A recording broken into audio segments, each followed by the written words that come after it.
4 minutes and 37 seconds. That's how long it took my father to threaten to cut me out of his will. I remember checking my phone timer when the call ended, laughing until tears streamed down my face. There I was, sitting in my Sunranch, California apartment, making more money than he'd ever seen, 3,000 miles from the family that had spent 27 years looking through me rather than at me. The hilarious part wasn't just the empty threat. It was that they'd finally noticed I was gone 6 months after I disappeared from their lives. Boxes lined the walls of my old apartment that last day before California. Not cardboard shrines to childhood memories or family heirlooms, just practical containers holding the life I'd built entirely on my own. My friend Julia struggled with a box of books, her face flushed with effort. "Josephine, this weighs a ton," she called, dropping it near the door with a heavy thud. "Are you sure you need all these?" "I'm selling most of them anyway," I said, the harsh sound of packing tape ripping through the emptiness. "Thanks for helping with all this." She collapsed onto my second-hand couch, the only furniture still remaining. "I still can't believe you're actually doing this. Are you absolutely sure you don't want to tell your parents?" That question again. Everyone kept asking it, as if informing people who treated you like wallpaper decoration was some kind of obligation. I laughed. Not the warm kind that comes from joy, but the hollow kind that echoes from empty spaces where love should have been. "Julia, they don't even know where I live now. Why would I tell them I'm moving across the country?" Simon walked in from the kitchen, wiping his hands on a dish towel. His dark eyes held concern beneath his casual tone. "All clean in there. So, remind me again why your family doesn't know about any of this."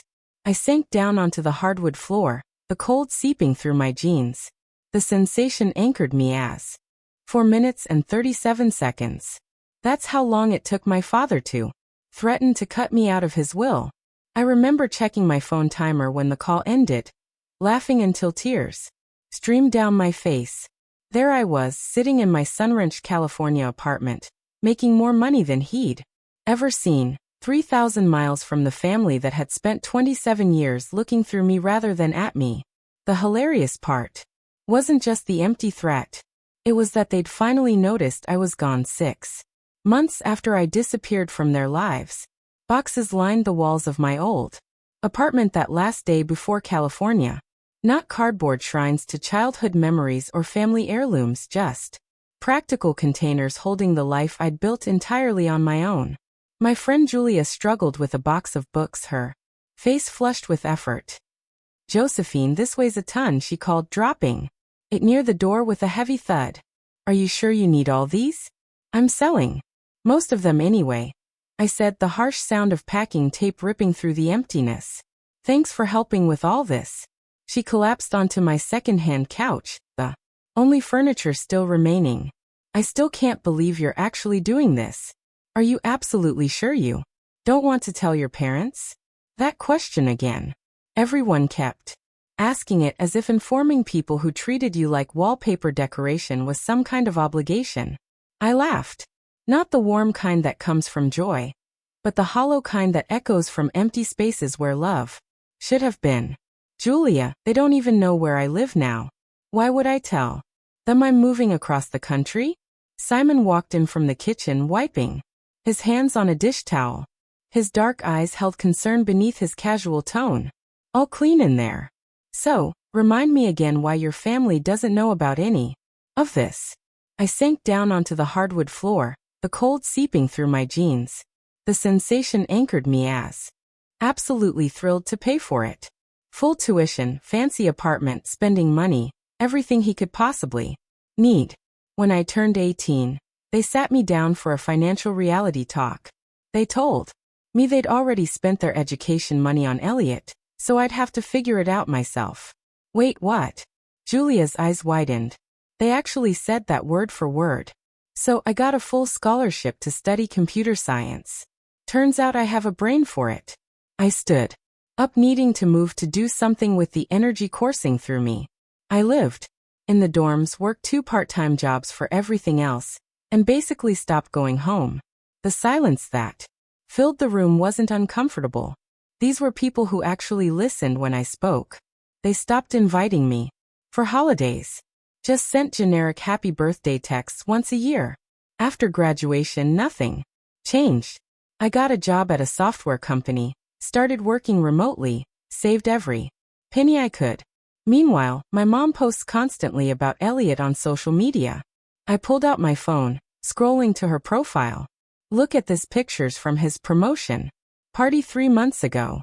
Photos from his engagement party last month. They didn't invite you to his engagement party? Simon asked, his voice dropping with disbelief. Nope.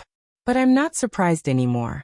I figured out a long time ago that I'm not really part of their family. Elliot is their son. I'm just someone who happens to share their DNA. Julia stood and wrapped me in a hug that smelled like her vanilla perfume and felt like actual home. I'm sorry, Josephine.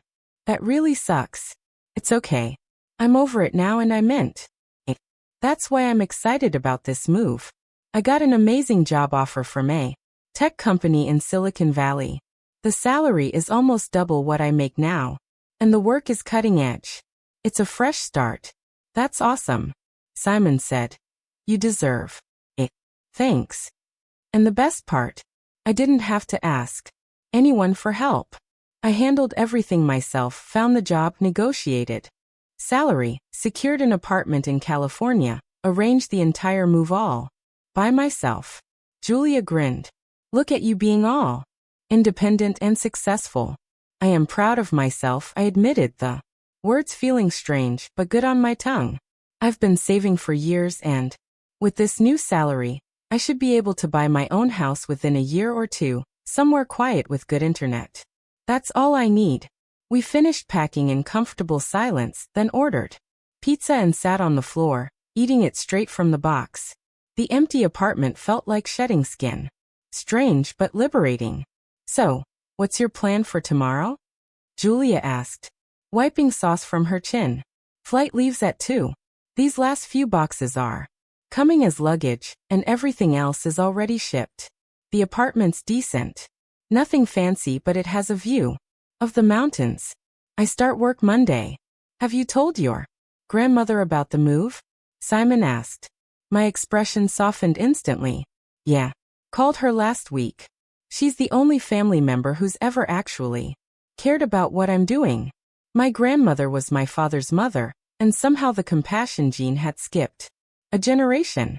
She listened when I talked. She remembered details about my life. When my parents refused to help with college, she was the one who helped me find scholarship applications. She called to congratulate me on every accomplishment, no matter how small. That's sweet, Julia said. I'm glad you have her. Me. She's 75 now, but sharper than most people half her age. She sees exactly what's happening with my parents, but she's too gracious to say it directly. We stayed there until midnight talking about California, my new job, the future I was building.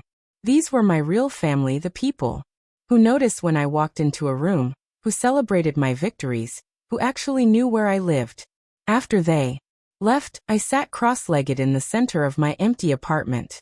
Tomorrow, I'd board a plane and fly across the country. No more feeling like an intruder at gatherings I wasn't invited to. Anyway, no more watching my parents orbit around Elliot like he was the sun.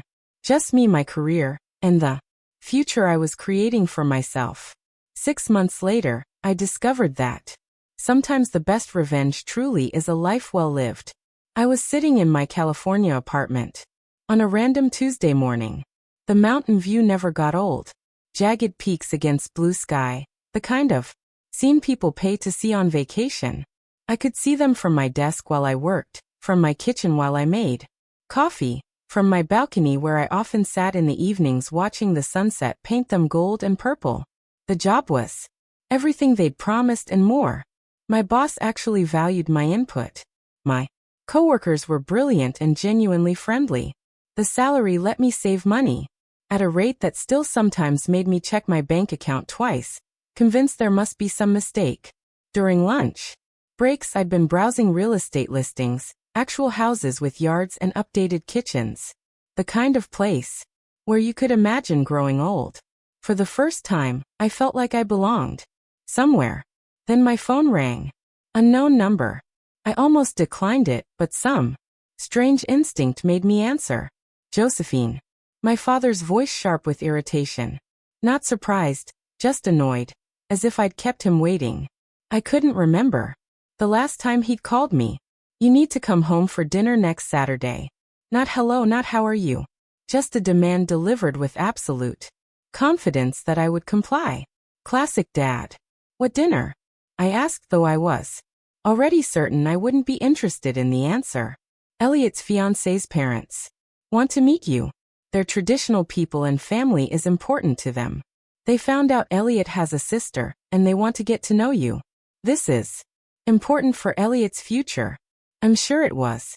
But the request, no, the command, struck me as so absurd that I couldn't hold back my response.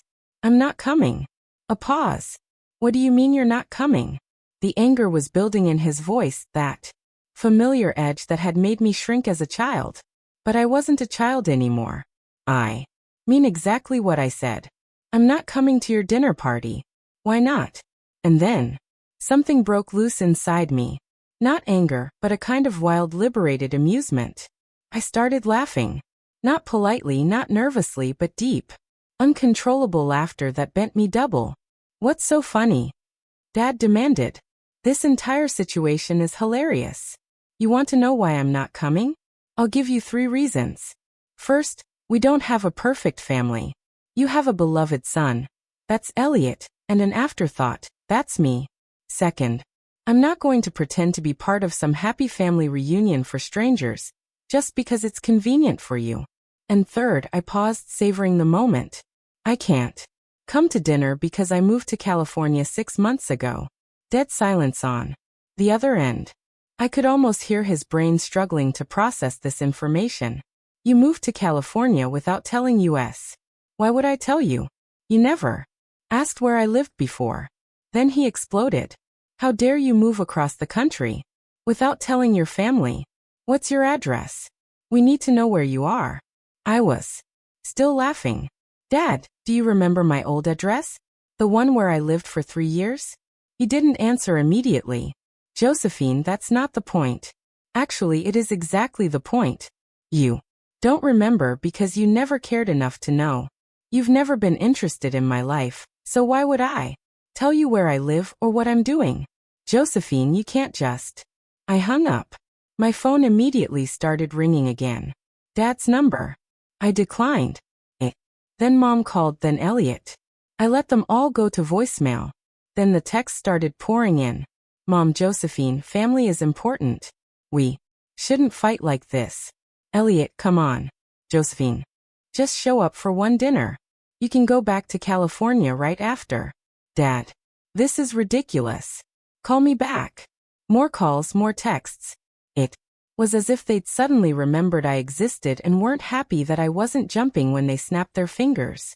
I put my phone on silent and made myself a proper dinner.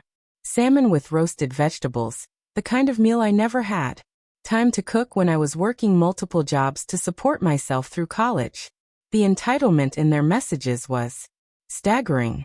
Elliot needed his fiancé's parents to think he came from a picture-perfect family. So suddenly they needed me to play my assigned role. Where was this concern for family when I was eating ramen noodles in my dorm room because I couldn't afford anything else? The calls and texts continued for 3 days. Some were guilt trips, others were bribes, and a few were just angry demands. I read them all but responded to none. On the 3rd day, my grandmother called. Hello, sweetheart. How are you settling into California? Her voice instantly soothed something in me. Really?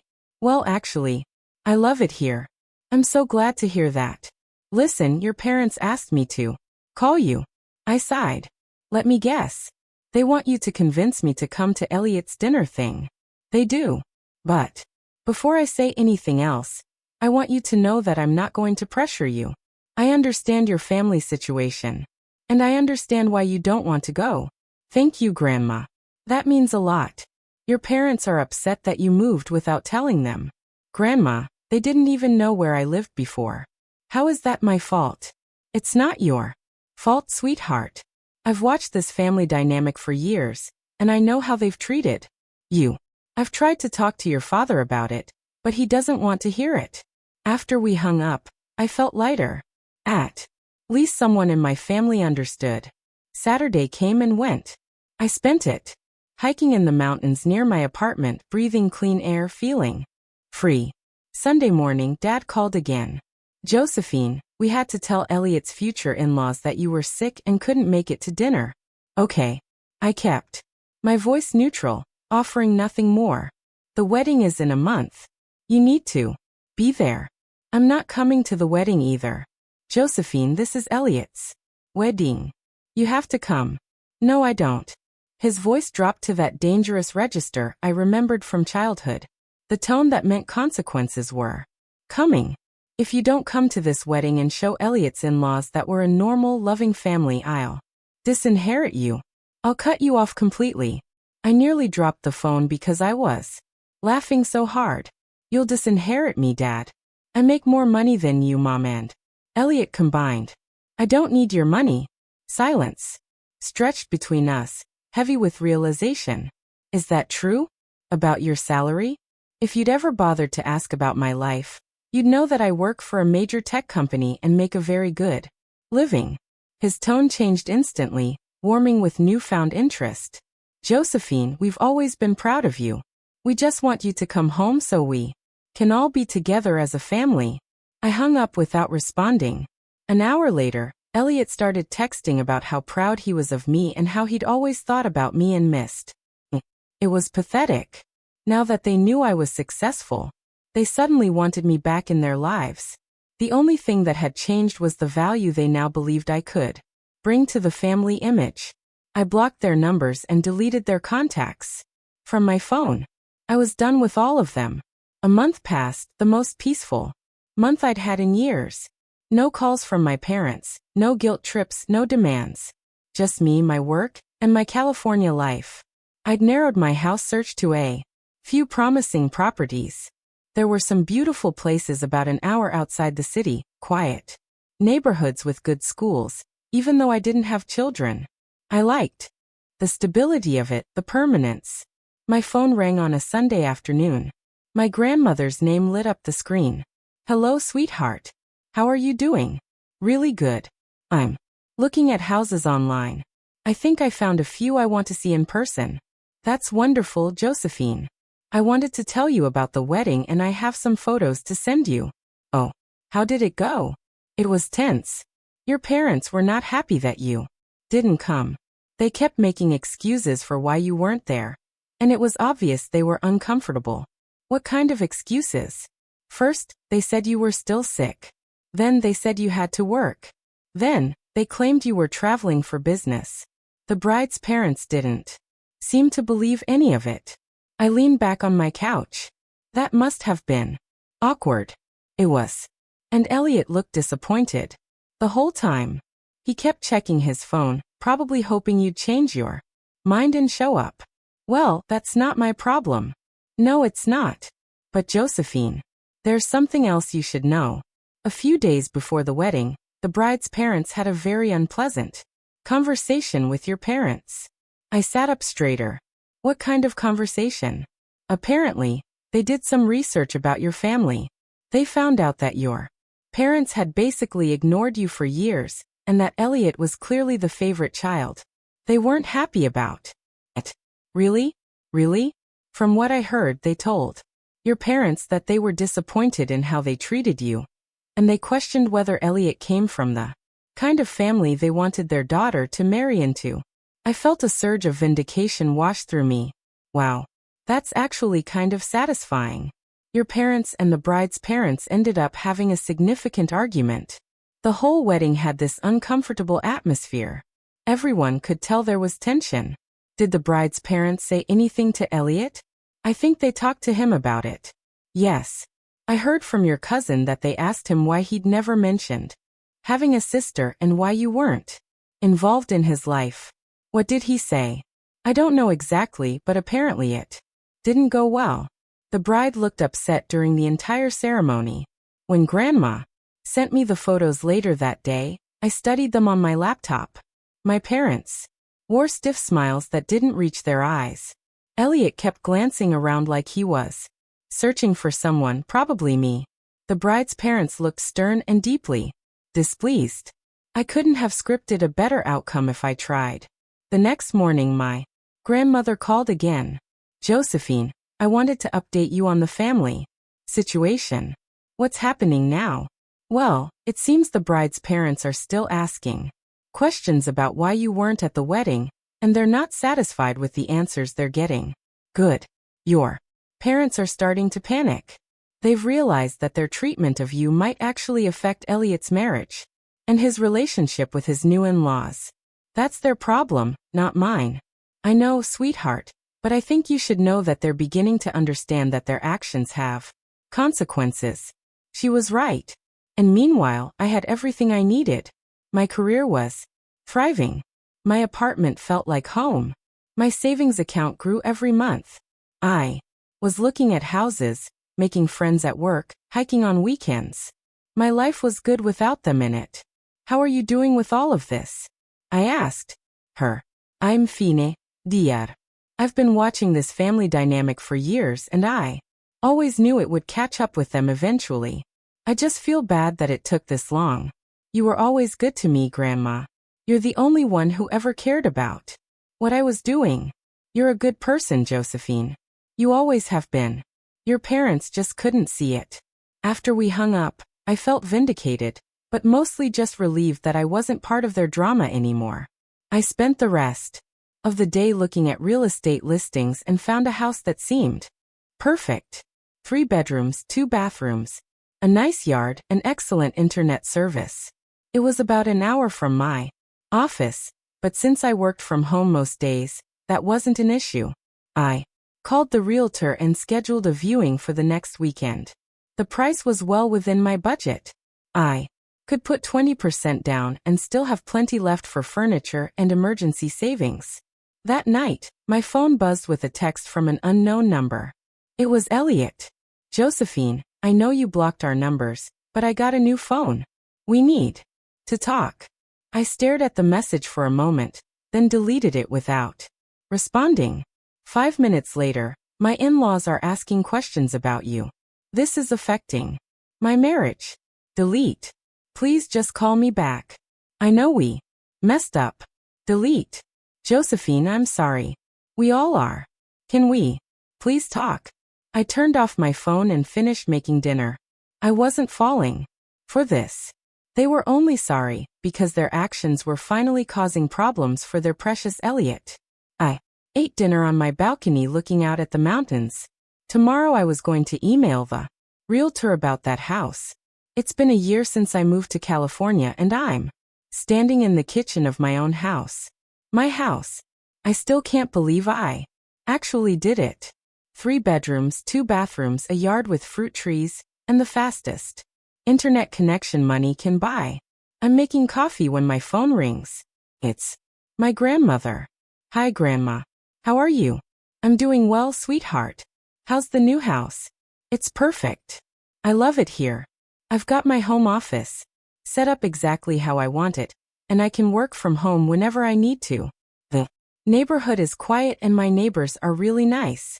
I'm so happy for you, Josephine. You deserve all of this. Thanks. I still can't believe I actually own a house. At 28, I'm doing better than I ever imagined. You should be proud of yourself. You've accomplished so much on your own. I am proud. And I'm planning to stay here for a long time, maybe forever. That sounds wonderful. I have some news about your family if you want to hear it. I sit down at my kitchen table. Sure, I guess. Well, Elliot's marriage isn't going well. The bride's parents never really got over the whole situation with you not being at the wedding. They keep bringing it up and it's causing problems. That's unfortunate for Elliot. Your parents are still trying to figure out how to contact you. They've been asking everyone in the family if they have your new address or phone number. I hope nobody's giving it to them. Of course not.